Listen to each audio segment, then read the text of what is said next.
Magandang umaga po sa ating lahat at nakakatuwa po na muli ay magkakasama tayo ngayong umaga. Okay.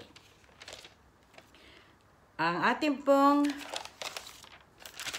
pag-uusapan, ang mensahe ng ating Diyos ngayong umaga ay matatagpuan po natin sa Deuteronomy chapter 11 verses 8 hanggang 12. Pinamagatan po natin itong A Land of Hills and Valleys. Lupaing puno ng kabundukan o burol at kapatagan. Tayo po'y saglit na manalangin. Amang Diyos, kami po'y lumalapit sa iyo upang humingi ng iyong gabay. Sa amin pong pag-aaral ng iyong salita, ikaw pong mangusap sa amin. Ikaw ang kumilos, O Diyos, at magpaunawa po sa amin ng iyong kalooban at na kung ano ang nais mo pong aming matutunan mula sa iyo sa umagang ito. I pray, Father, for your anointing upon each and every one of us. I pray, Father, that you will touch each and every one of us, Lord, at ikaw po ang aming pinaghahari sa aming kalagitnaan ngayong umaga. Thank you, Lord God, for making us worthy to stand before you. Thank you, Lord, for cleansing us from all our sins through the blood of our Lord Jesus Christ. We praise you, Father, and we thank you. All these things, Lord, we pray in the name of Jesus Christ, our Lord. And everybody say, Amen. Amen. So let's read from verse 8 of Deuteronomy chapter 11. Okay. Kaya't sundin ninyo ang lahat ng utos niya na ipinapaalala sa inyo ngayon upang magkaroon kayo ng lakas na sakupin at ariin ang lupang papasukin ninyo.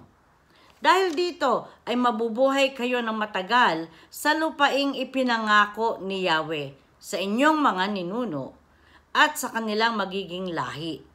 Ang lupaing mayaman at sagana sa lahat ng bagay. Sa English po, sabi dyan, land flowing with milk and honey. Verse 10, ang lupang titirhan ninyo ay hindi tulad ng lupaing iniwan ninyo sa Ehipto. Doon ay hinahasikan ninyo. Doon ang hinahasikan ninyo ay kailangang patubigan at diligin tulad ng hardin. Ngunit ang lupaing pupuntahan ninyo ay laging inuulan, maraming burol at malawak ang mga kapatagan. Ang lupaing iyon ay palaging inaalagaan at binabantayan ng Diyos ninyong si Yahweh. Okay. Mapansin po natin, ano ang subject? Anong pinag-uusapan tungkol doon po sa ating binasa? Diba? Pansin natin, ito'y tungkol sa lupain. Right? Ngayon, ano ba yung tungkol sa lupain? At paano ito dinescribe? Ayon sa ating binasa, ang lupain ito ay lupang ipinangako ng Diyos sa Israel. Anong klaseng lupa ito? It is a land, verse 9, flowing with milk and honey. Sabi doon, ibig lang sabihin nito, ito'y lupaing mayaman at sagana sa lahat ng bagay. Ano pang sabi tungkol dito sa tungkol sa lupain? Sabi rito, hindi ito katulad ng lupaing iniwan ninyo sa Ehipto. This is unlike the land of Egypt. Sa spiritual po na kahulugan, sa Biblia, pag ang pinag-usapan ay Ehipto, ang sinisimbolize po niyan ay slavery. Ibig sabihin yung pagkaalipin. Kasi nung time na yon, alipin ng mga taga-Ehipto ang mga Israelita. So when we say Egypt, ang darating agad niyan sa ating kaisipan, alam na natin, ibig sabihin noon ay alipin. Okay, ano pa ang sinasabi doon sa binasa natin tungkol sa lupaing ipinangako ng Diyos sa mga Israelita? Sabi roon, ito ay puno ng hills, kaburulan o kabundukan at malawak na kapatagan. Okay. Ano pa ang sabi doon? Ito'y lupaing laging inaalagaan at binabantayan ng ating Diyos na si Yahweh. Alright. So ano ba ibig sabihin? When we speak of hills and valleys, a land of hills and valleys, ibig pong makita natin sa 1 Kings chapter 20 verse 28, meron po dyan dalawang lahing nagdidigmaan. Ang isa po ay Arameans, ang tawag sa kanila, o mga taga-Syria. Okay. Nilalabanan nila ang mga Israelita. Okay. So sa labanan na ito, there was a time na nung naglaban ang kanilang mga lahi, doon sa lugar na mataas, sa lugar ng kabundukan, nanalo po ang Israel. Kaya, inisip ng mga taga-Syria na to, ng mga Arameans na ito, na, ang Diyos nila ay Diyos doon sa matataas na lugar. Hindi dito sa mga kapatagan. Kaya ganitong gawin po natin, pinayuhan ng isang matalino na tao sa panahong ito, yung hari ng Aram. Okay. And sabi niya, ang Diyos ng Israel ay Diyos lamang na makapangyarihan doon sa matataas na lugar. Kaya hari, labanan natin ang mga Israelitang ito doon sa lugar ng kapatagan. And that is what they did. Okay? Sa chapter 20 verse 23, yun yung inisip nila. Okay? Kaya isinagawa nila. And then, nung nilabanan na ng Arameans, yung Israel, dito sa kapatagan, dinisplay ng God ang kanyang kapangyarihan sa kanila, na kahit sa kapatagan ay mananalo at makapangyarihan ang Diyos ng Israel. So, pinatunayan ng God na hindi lamang siya Diyos na makapangyarihan doon sa matataas na lugar, kundi siya ay Diyos din kahit sa mabababang lugar o sa lugar ng kapatagan. And that is what we call the valleys. Okay. Pinakita ng God na He is the God of the hills and God of the valleys. Na siya, ang kapangyarihan, ay hindi malilimitahan kahit ikaw ay nasa ang lugar. Basta't ang Diyos mo ay ang Diyos na totoo. Okay. And that is what happened. Napatunayan ng mga Arameans o ng mga taga-Syria na ang kanilang Diyos ay, o ang Diyos ng Israel ay Diyos na totoong makapangyarihan. Throughout the Bible po, ang ibig sabihin lang ng hills and valleys ay it symbolizes, hills and valleys symbolizes life's ups and downs, di ba? Minsan, ang nararanasan natin para tayong nasa heaven, para tayong nasa langit, dahil tagumpay tayo. May mga pagkakataon naman na tayo ay parang bumagsak. Okay? Yun yung mga panahon na sinasabi nating down na down po tayo. Yun. Hills and valleys, ang ibig sabihin yan ay life's ups and downs. Alright. Okay. Ano po ba ang mga example ng hills sa buhay Kristiyano po natin? It means glorious experiences. Yung mga bagay na mga karanasan na masasaya, karanasan na, ayun nga, yung parang ang galing-galing, ang luwag-luwag, yung nakakatuwa, no? Yung mga bagay na kung saan ay mapapawaw ka na lang kasi na-experience mo. Ano example po niyan? Yung si Moses, nung pong ibigay sa kanya ng Diyos yung 10 Commandments. Okay? At pinaakyat siya ng God sa Mount Sinai, no? Sa bundok ng Sinai. Alright. Yun yung mga, imagine you are talking, or imagine God is talking to you. You are hearing God's voice na nagsasalita sa iyo. Yun yung mga glorious experiences. Yung masasaya. Yung mga bagay na nagbigay sa iyo ng, yung lutang ka. Lutang na pakiramdam. Okay. Example also is yung si Jesus. Nung siya po ay nag-transform, nakita po ni John, ni James, Peter, and John, na si Jesus ay nagbagong anyo, yun dun sa transfiguration na tinatawag po. Nung si Jesus ay nakipag-usap sa Ama. Nakita nila James, and John, and Peter, na wow, napakaningning ng Panginoon. Iyon yun, yung mga bagay na pagkakataon na sa buhay natin ay parang napakaningning, napakasaya. Nagdulot sa atin ng kagalakan. Okay? Those are hills experiences. Ano ibig sabihin ng hills? It represents good times. Hills represent good times. Yan. Yung when you feel like celebrating. Wow, saya ng buhay. Let's celebrate. Come on. Let's cheer up. Yan. Yan po yung mga hills experiences. Good times, ika nga. Ano example ng mga sitwasyon na yan? Okay. Yung napakasaya ng relasyon mo sa iyong pamilya, napakasaya ng relasyon mo, maayos ang relasyon mo sa iyong asawa, maayos ang relasyon mo sa iyong mga anak, okay? Maayos ang relasyon mo sa lahat, sa iyong mga kaibigan.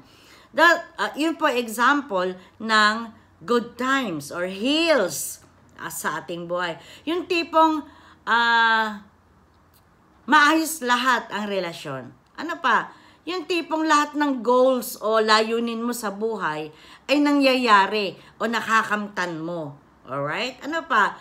Yung tipong andun ka sa lugar na sa sitwasyon ng buhay mo na everything is good. Maayos ang iyong sugar, maayos yung glucose, maayos ang iyong BP mo, okay? Wala kang problema sa iyong kidney, wala kang problema sa iyong health o sa iyong kalusugan, at marami kang pera o hindi man masyadong maraming pera mo, sapat, nakikita mo ang lahat ng iyong mga pangangailangan ay natutugunan mo, nabibili mo lahat ng gusto mo na pangangailangan mo. Okay. Ano pa? Ang example of hill experiences. Yung tipong ang mga panalangin mo ay nasasagot. Okay? Hill experiences, we could say, ito yung panahon ng buhay mo na you can feel the presence of God. You are aware of God's presence sa buhay mo, and you are very grateful to God because of all the blessings, the many blessings na natatanggap mo. Yun ay hill experiences. Okay. Punta naman tayo sa valley experiences. Hello.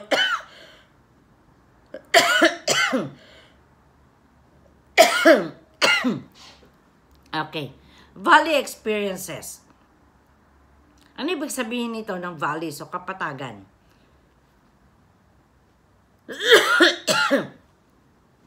Kung yung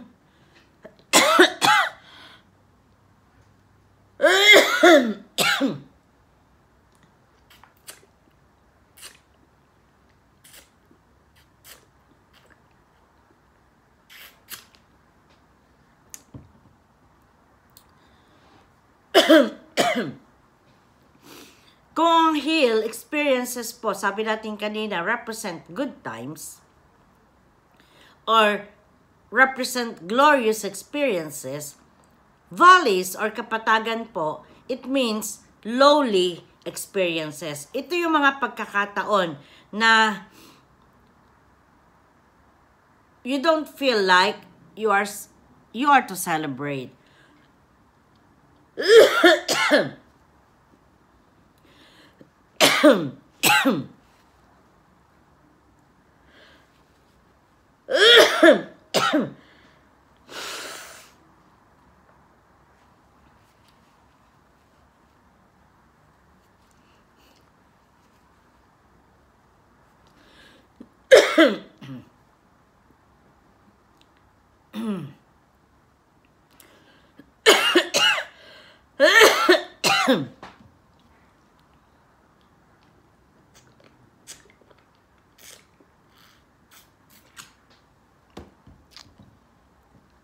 Okay.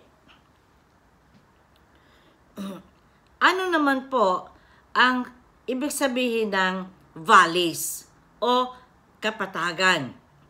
Kung yung hills po, ang ibig sabihin ay glorious experiences, ang valleys naman o kapatagan po, it represents lowly experiences, or valleys represent bad times. Okay? Bad times meaning when we feel troubled, no? Yung hindi ka masaya, hindi ka payapa, hindi maayos ang mga nararanasan mo. Examples of this are, ito yung time na nagkakaroon na ng conflicts. Ang relationship mo, maaring sa iyong asawa, sa iyong pamilya, sa iyong mga anak, o sa kapitbahay mo, o kaya sa mga kaibigan mo, or sa trabaho. Ganyan. Ano pa? Ito yung nararanasan mo, yung time na nararanasan mo yung mga failures, na yung mga goals mo ay hindi, o yung mga layunin mo o nais mo sa buhay ay hindi nangyayari o hindi mo, hindi natutupad sa buhay mo. Yun yung example. And then ano pa? Yung health crisis. Yung tipong nag-uumpisang na-monitor mo, na-diagnose ka na yung sugar mo pala, napakataas na. O kaya yung kidney mo pala, may tama na. Yan, yung nagkakaroon ka ng problema sa iyong mga, sa iyong kalusugan, no? Yung BP mo, tumataas na. Okay, those things na pag nalaman mo, magse-celebrate ka. So, iyan yung mga valley experiences na nararanasan po natin. Those are times na magkakaroon po tayo ng mga health crisis. Okay. Ano pa? Financial problems. Those are examples of valley experiences. Grief, yung matinding kalungkutan. Okay? Namatayan ka, diba? Yung namatay, aso nga lang, namatayan ka, umiiyak ka na. Minsan, yung mahal mo sa buhay, nawala sa'yo. Diba? Yun yung time na you don't feel like celebrating. Okay? Those are called valley experiences. Yung nandoon ka sa, parang galing ka sa taas, tas bigla kang bumaba. Bigla kang binaba. Okay. Yun. It is during these valley experiences na kung doon sa hills, ang nararamdaman mo ang presensya ng Diyos at napakasaya mo at ikaw ay lubhang nagpapasalamat dahil nararanasan mo yung pagpapala ng Diyos. Pagdating dito sa valley experiences, ang example po niyan, yung hindi mo na maramdaman halos yung presensya ng Diyos sa buhay mo. Lord, naririyan ka pa ba? Lord, kasama pa ba kita? Okay, this is the time na you feel so upset. You feel so discouraged dahil sa mga challenges na nararanasan mo sa iyong buhay. Okay, let's take note of this. Napakahalaga po nito. Christians, mahalaga pong alam natin. Mahalaga pong alam mo. Okay? Sabihin mo sa katabi mo po ngayon, kapatid, mahalagang na malaman mo ang mga bagay na ito. Okay? Okay po? Okay.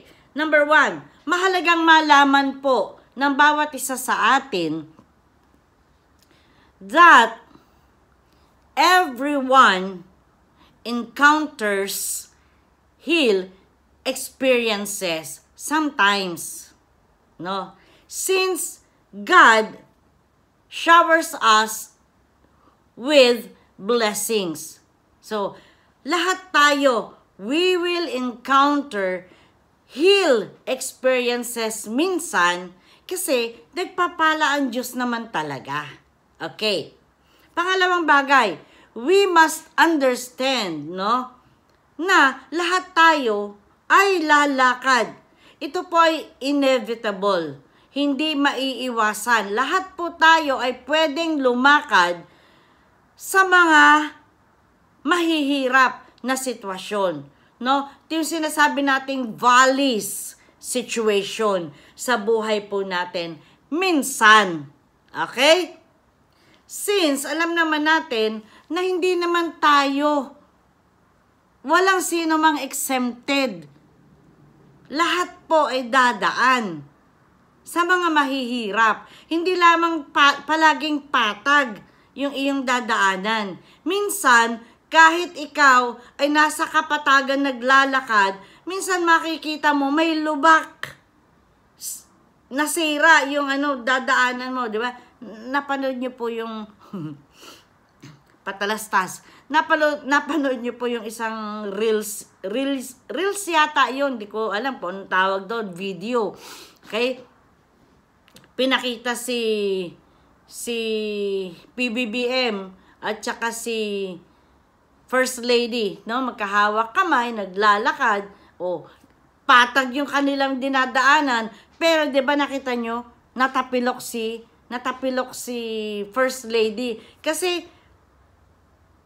may sira doon sa kanyang dadaanan.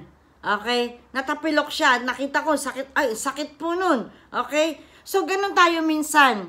Minsan, lahat tayo ay pwedeng dumaan sa mga pagsubok o mga valley experiences sa buhay. Kasi hindi naman tayo andyan ang protection ng God, pero walang sino man ang ligtas at hindi dadaan sa mga bagay na magbibigay ng kalungkutan o tinatawag nating mga valley experiences.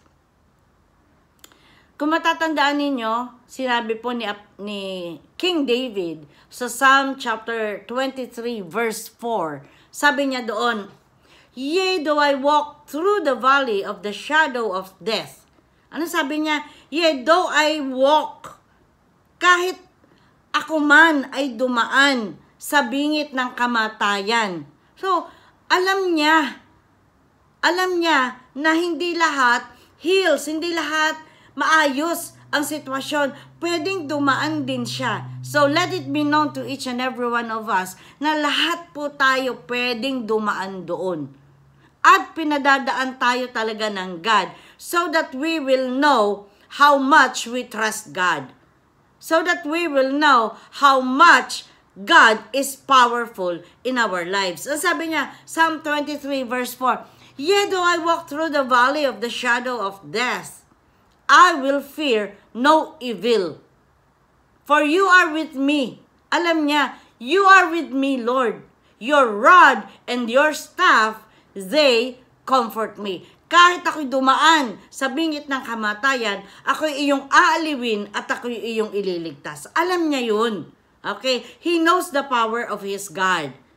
Do we know the power of our God? Yun ang tanong. Okay. So, mahalaga lang malaman po natin ito. And, mga kapatid, dapat alam mo,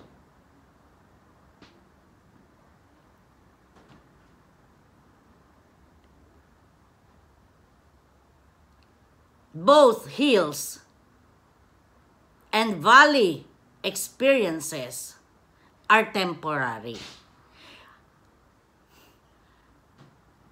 Hindi pwedeng, di ba? Tingnan nyo, ito na lang, kasimpleng-simple. Di ba meron tayong rainy season at meron tayong summer. Ibig sabihin, dry season. Okay? Nagtatapos, okay, ang summer ay nag-uumpisa Wala pang masyadong yung climate change, okay? Di ba nag-uumpisa ang summer pagdating ng March? Okay? March, April, May. Minsan hanggang June. Pero pag sa June, mga first or second week ng June, dinedeclare na ng Pag-asa na tapos na yung summer. Ang papalit naman dyan ay ang rainy season. Okay? Sa atin dito sa Pilipinas, dalawa lang. Rainy season at saka summer. Okay. So, di ba, pansinin ninyo, hindi lahat ng season ng buhay natin ay palaging summer. May panahon na tag-ulan. Nakita po natin, ano po sabi sa Ecclesiastes chapter 3, verse 1? Ang sabi po doon, there is a time for everything and a season. No? May panahon daw sa lahat ng bagay. And there is a season for every activity under the heavens. There is a season. So pag sinabing season, may umpisa yan at may katapusan.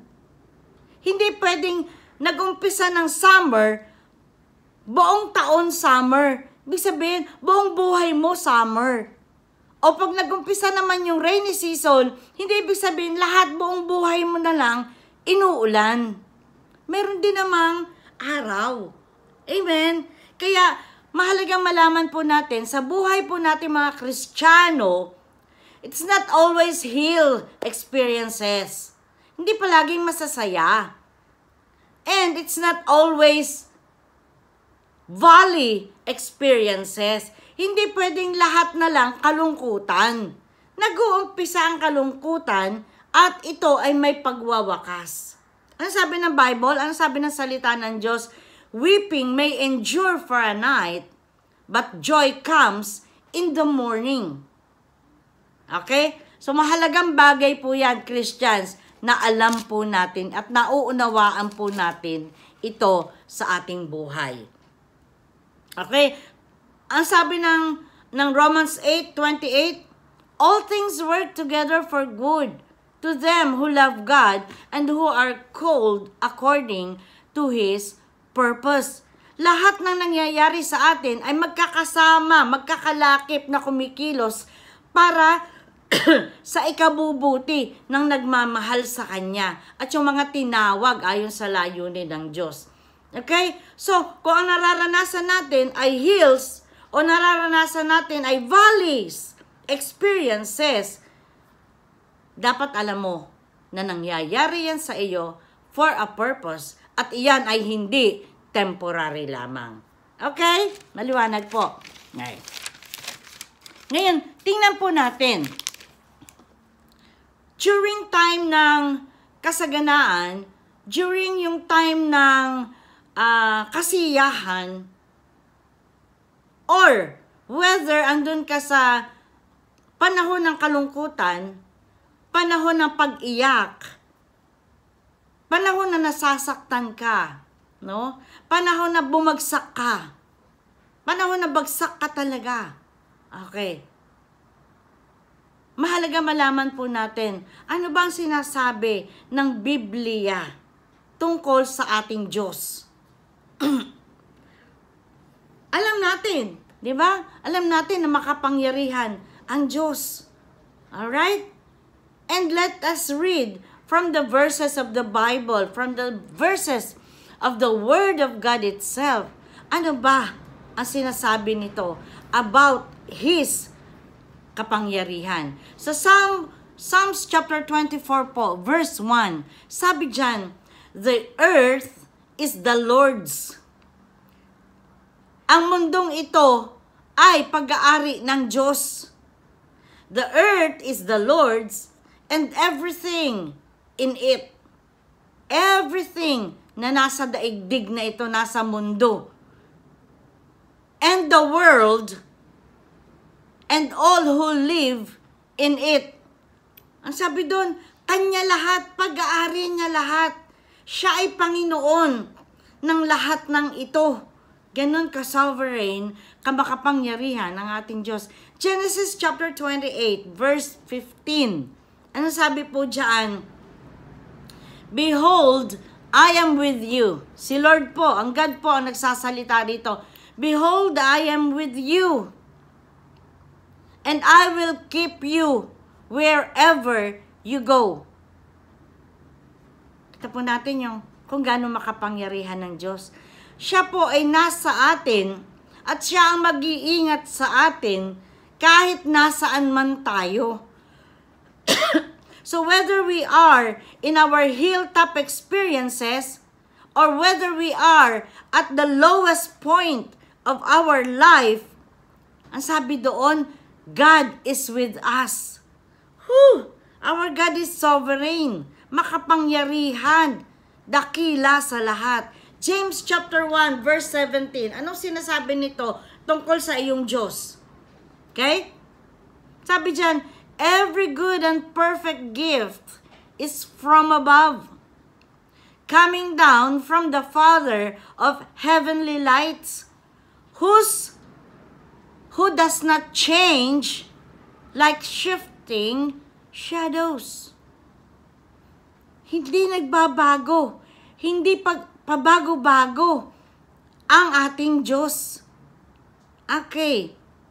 Malakay chapter 3 verse 6. Anong sabi dyan? Ang Panginoon mismo nagsasabi, I, the Lord, do not change. Amen? So makita natin dito kung gaano makapangyarihan ang ating Panginoon. Tulad ng binasa natin kanina, na hindi lamang Diyos, ang ating Diyos, kapag maayos ang buhay natin. Kundi siya ay Diyos pa rin, nananatiling Diyos na makapangyarihan kahit ikaw ay nasa mahirap na kalagayan.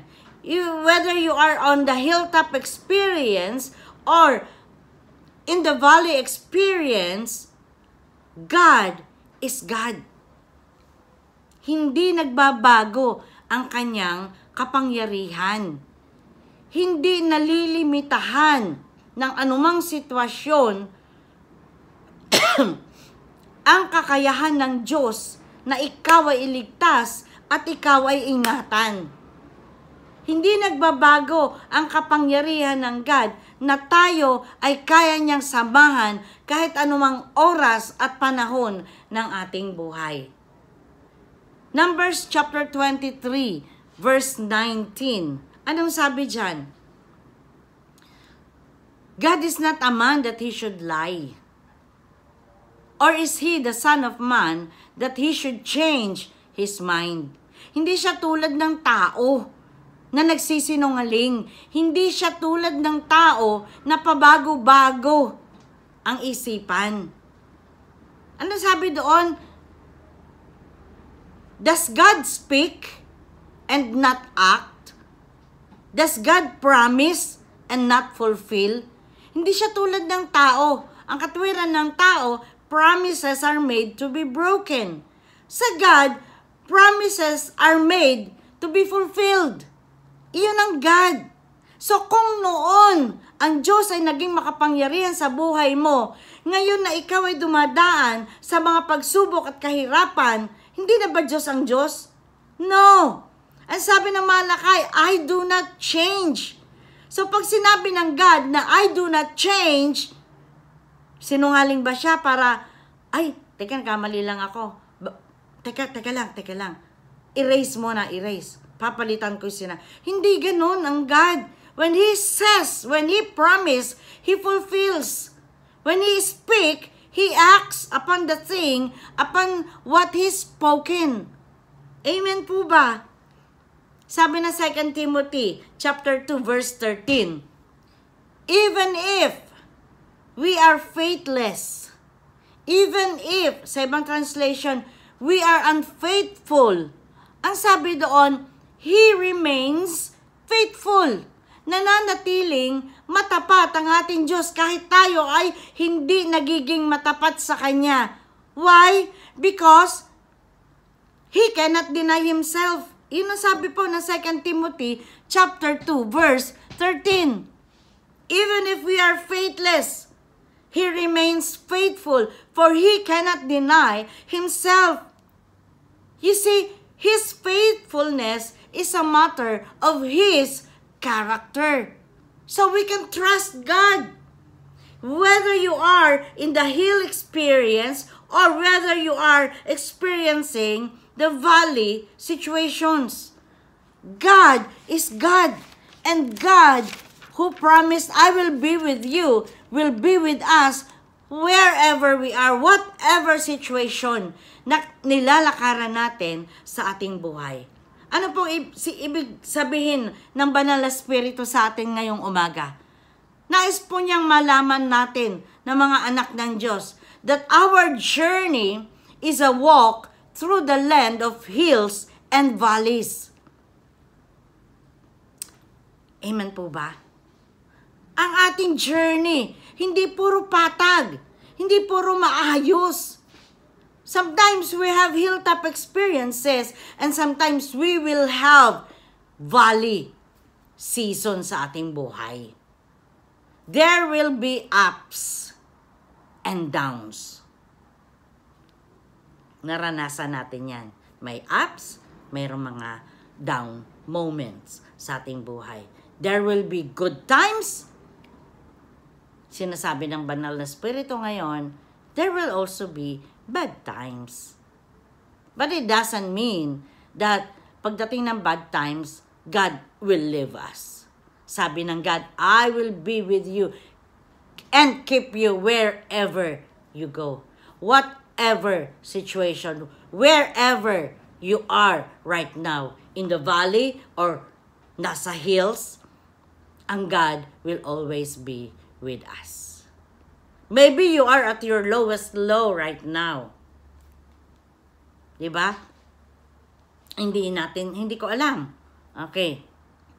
But, ano ang kailangan mong gawin? Kung ikaw ngayon ay nakakaranas ng mga maaayos na sitwasyon sa buhay mo. Okay? First thing to do, in our hilltop situations, okay, pag maayos ang lahat, masaya ang buhay, lahat ng pangarap nakakamtan, okay, lahat ng pinangarap mo, nakamtan mo, lahat ng layunin mo, nagagawa mo, wala kang problema sa kalusugan, okay? Damang-dama mo, pagpikit pa lang ng mata mo, unang linya pa lang ng pagkanta mo, okay? Ramdam mo na yung presensya ng Diyos, okay? When you are in these hilltop situations, anong pwede mong gawin? You can give God thanks. No, you can thank the Lord. And you can praise Him. Pwede mo siyang purihin. Okay? Papurihan mo siya. Yun. Okay. Kasi alam mo na kaya mo nararanasan yung maaayos na bagay na to sa buhay mo ay because God made it possible na maranasan mo. Kapangyarihan niya ang nagdulot nito sa iyo. Paano naman? Number 2, kung ikaw naman ay nandoon sa mga down moments mo, no? Yung mga sitwasyon na mahirap, mga sitwasyon na nagdulot sa iyo ng failures. Okay. Anong gagawin mo? Tatalikod ka na lang sa Lord? Lord, ayoko to okay na sa akin yung sana, palaging masaya. Hindi nga pwede yun kung ikaw nandun naman sa panahon na ikaw sinusubok at ikaw ay may kalungkutan sa buhay mo, may mga failures ka sa buhay mo. Well, the best thing to do is remind yourself of how faithful your God is. Okay? remind yourself of God's faithful promises. Remind yourself. Okay? Yun yung remind Him of His Word. Remind Him of His promises sa'yo. Okay? Ano ba yung promise ng God? Diba? I will never leave you nor forsake you. Ano ba ang promise ng God na alam mo? Binasa natin kanina sa Genesis. Alright? Chapter 28 verse, Genesis chapter 28 verse 15. Okay? Anong sabi doon? For I am with you, and I will keep you wherever you go.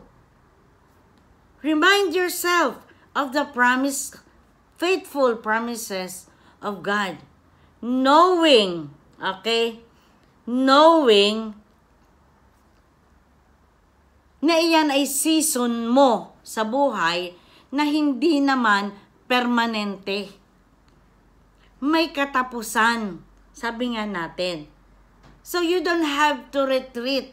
You don't have to, ang sabi doon, backslide. Hindi pwede, wag mong iwanan ang iyong pananampalataya. Kung hindi, pagka mahirap na ang sitwasyon, the best thing for you to do is to remind yourself of the faithful promises of God. Remind yourself that your God is faithful. Hanapin mo ang kanyang presensya. Sa halip hanapin mo yung presensya ng God, no? Sa halip na hanapin mo yung pagtulong ng God sa'yo, no? By way of reminding yourself of His faithful promises. Ang ginagawa natin, lalo nating iniiwan ng Diyos. Lalo kang tumatalikod sa Panginoon. Lalong hindi ka na nagdi-devotion, lalong hindi ka na nagbabasa ng Word of God, lalong hindi ka na uma-attend ng prayer meetings, lalong hindi ka na uma-attend ng Sunday worship service, lalong hindi ka na nagwo-worship, hindi ka na nagpupuri sa Diyos. Paano yun? Ang sabi ng God sa 1 Chronicles chapter 16 verse 11, sabi doon, look to the Lord. Look to His strength. Seek His face always. Hello? Seek His face always. Sinabi ba doon, seek His face when you are experiencing hilltop experiences or hilltop situations? Hindi. Ang sabi doon, seek God always. Seek His presence always. What do we do when we are in hilltop or whether valley experiences? If we recognize, when we recognize God's constant presence, constant work in our lives, okay? We should respond to God. Whether sa anumang sitwasyon, hilltop, masaya, o sa mga bad times sa ating buhay, we must respond in faith and we must trust God sa parehong sitwasyon. Masaya o malungkot na sitwasyon, palagi na tayo ay magtiwala sa Diyos. Pag masaya, magtiwala tayo na tayo ay hahawakan ng God kahit na sa oras ng kaligayahan. Or sa oras ng kalungkutan, sa oras na we are very down, okay? Magtiwala tayo na tayo ay sasamahan pa rin ng ating Panginoon. Amen? Kaya kung ano man ang karanasan mo ngayon, ano man ang nararanasan mo ngayon, kapatid, magtiwala tayo sa Diyos. Dahil ang kapangyarihan ng God ay hindi limitado. Hindi kung masaya ka lang. Pero kahit sa oras ng kabiguan, sa oras ng kagipitan, ang kapangyarihan ng Diyos ay sasama sa iyo. Hindi tayo pababayaan ng God kasi iyon ay kanyang pangako. At ang ating Panginoon ay hindi sinungaling. Kaya anuman ang sitwasyon mo ngayon, kapatid, pagtiwalaan mo ang Panginoon. Manampalataya ka at patuloy kang lumapit sa Diyos. Huwag nating gayahin ang mga taong hindi tunay na nakakakilala sa Diyos. No? Akala nila Diyos lamang siya pag masaya ang buhay. Ay hindi naman palaging masaya ang buhay. Kaya kapatid, sa oras na ito, nais kong itaas natin ang ating kamay. Tayo pong lahat ay tumayo. Tayo po'y pumikit. At itaas po natin ang ating kamay. Narito ang ating Diyos. Tayo po'y manalangin. Panginoon, ito po ang nararanasan ko ngayon. Sabihin mo sa Panginoon ang nararanasan mo. Lord, salamat po sa mga panahong masaya, maayos ang aking buhay. Salamat po, Panginoon, pinupuri kita. At sa panahon po at oras na kung saan ako'y puno ng pagsubok, puno ng paghihirap, binabagabag ng mga suliranin. Lord, tulungan mo po akong sa iyo magtiwala. Tulungan mo po kami, Panginoon, na sa anumang oras, anumang panahon ng aming buhay, ikaw ang aming pagtiwalaan. Lord, I pray for my brothers and sisters. Bless them, Lord. Ano man ang kanilang pinagdadaanan sa oras na ito, Lord, you are faithful. Kaya, samahan mo po ang bawat isa. Pagpalain mo po at palakasin. Sa pangalan ni Jesus. Amen and amen. Amen.